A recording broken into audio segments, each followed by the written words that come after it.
Hey guys, this week on Everything You Need to Know, we're going to address one of the biggest cruising demographics in the sailing world. The largest group of people out there doing the damn thing right now as we speak. Now, there are those among us who live by the philosophy of go small, go simple, go now. And I'm certainly in that group. And there are those among us who have $500,000 cats who go anywhere, any damn time they please. But there are far more people sort of in the middle, this semi-retired, property-owning, done well for themselves, but not crazy rich group of people. I've done phone and video interviews this week with 4 different couples that I know, 2 of which I actually cruised with, or alongside as it were, to find out what they were looking for in a boat before they bought one, and maybe more importantly, what they regret about the boat that they ended up buying. Lady K Sailing is brought to you by patrons, people who give a couple of bucks an episode to get Lady K shipshape for her next adventure and to keep this channel improving. A big shout out to this week's newest patrons, SV Patience, DS Nut, and Cutler. Welcome to the team. When I asked what the main things our demographic or our group of people of would-be cruisers wanted in a boat, there were a few things that were said every single time. First and foremost was always something safe, something comfortable, and something easy to operate for a reduced crew, typically 2 people. Usually a husband and wife team, they need to be able to dock the boat, to anchor the boat, so it can't be too big, and they have to be able to handle the sail plan in all sorts of weather with just the 2 of them. This led to everyone sort of saying the same thing, 50 feet or less and a sloop rig, and whether it's a masthead sloop or a fractional, it doesn't matter, whatever. Something small enough to handle with a simple sail configuration and furling sails. Comfort was of course next on the list. When you reach that age where you can afford to do this kind of cruising, you don't want to be upside down in an engine room. You want a decent galley and good-sized staterooms. You want room to entertain family members and guests, so that narrowed down the field of boats to something at least 40 feet or larger. The grandkids might spend a week, the kids might spend a week. You gotta have room. So a 40 to 50 foot boat with all the comfort and amenities to keep the captain, and usually more importantly, the first mate happy, that's also easy to sail when you're short-handed, so I'm sure you can see where this is going.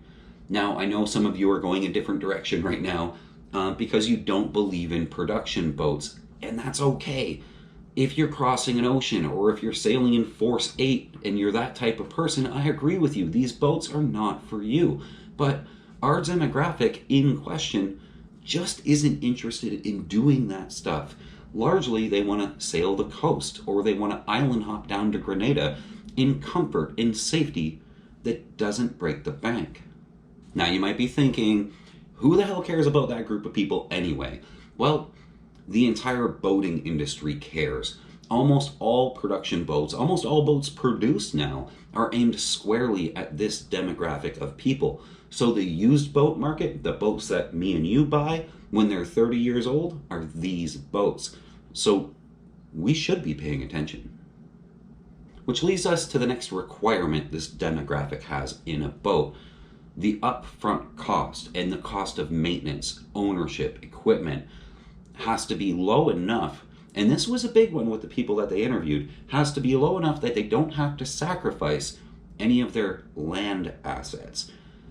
What I mean is they don't have to sell their house or sell their condo. Typically, they will rent out the property because when they get back from cruising, they want to retire on land, and the income from the property while they're gone fits into their cruising budget.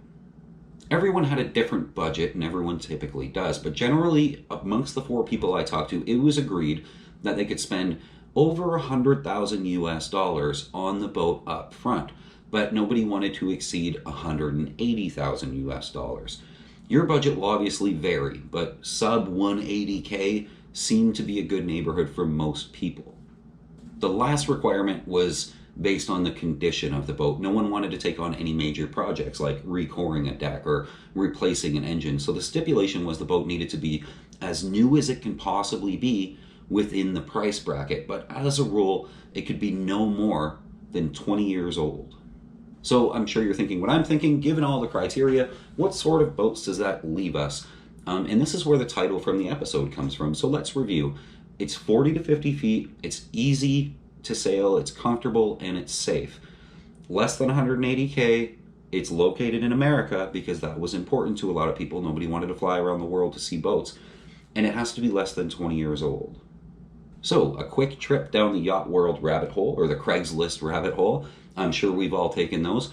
It shows us that our list is actually very narrow. So here are our contenders. The smallest boat occurring in this category is the Catalina 42, one of my all-time favorite boats. I've been on several of them. I love the layout, how truly well it sails, and I love the look of it. But most of all, I love that it's not a Beneteau.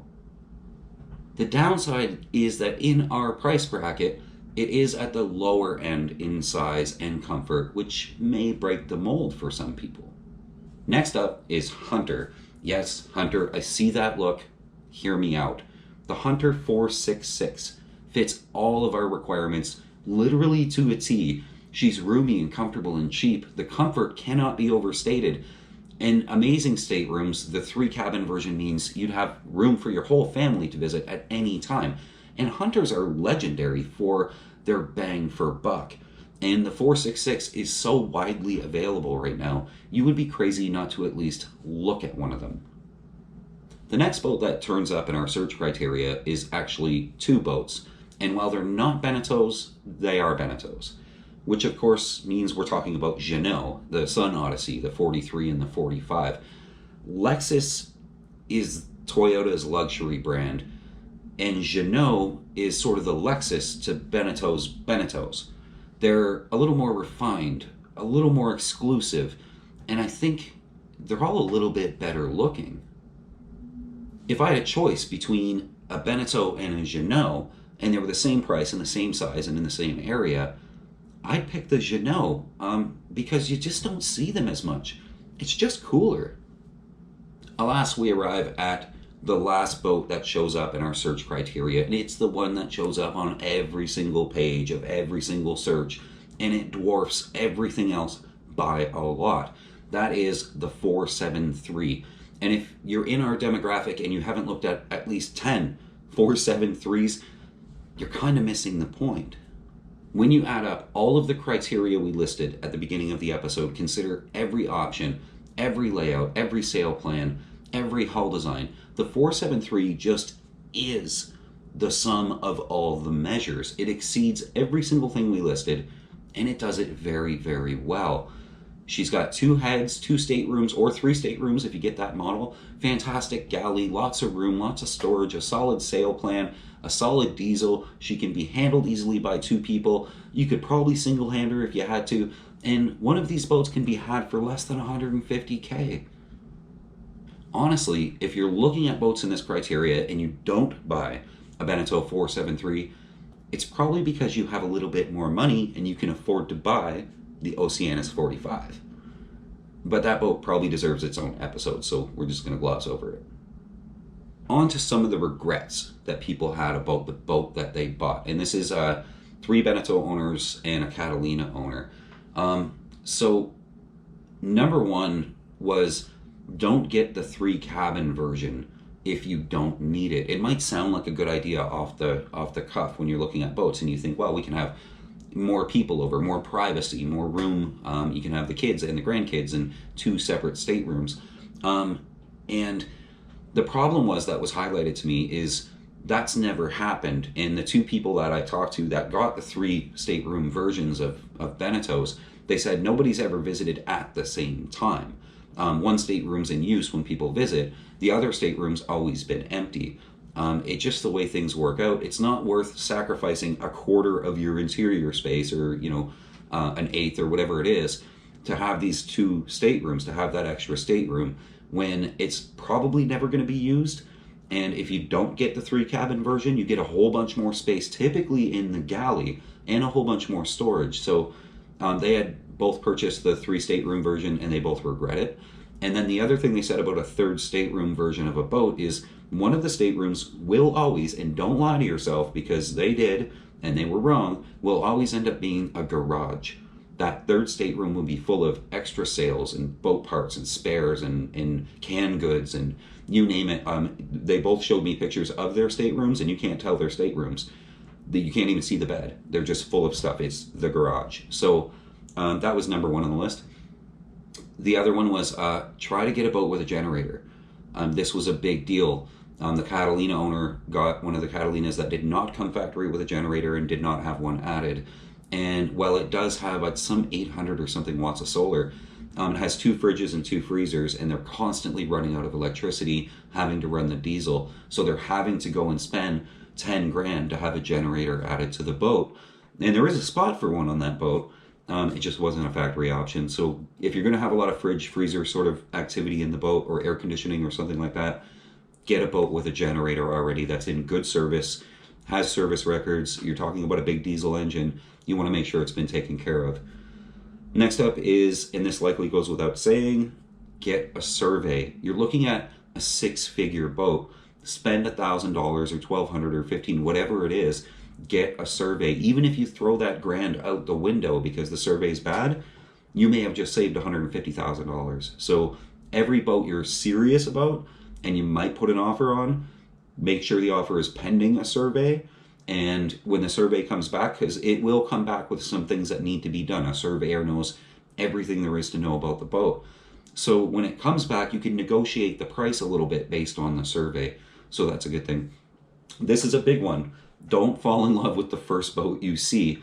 You'll be on a high when you go look at your first boat, and you will most certainly overlook a lot of its shortcomings.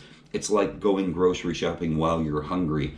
The couple I was talking to said they went into it agreeing that they would look at least 5 examples of the make and model they wanted, and it was a good thing. They almost bought the first one because they were on that high. They ended up buying the 3rd one of the 5.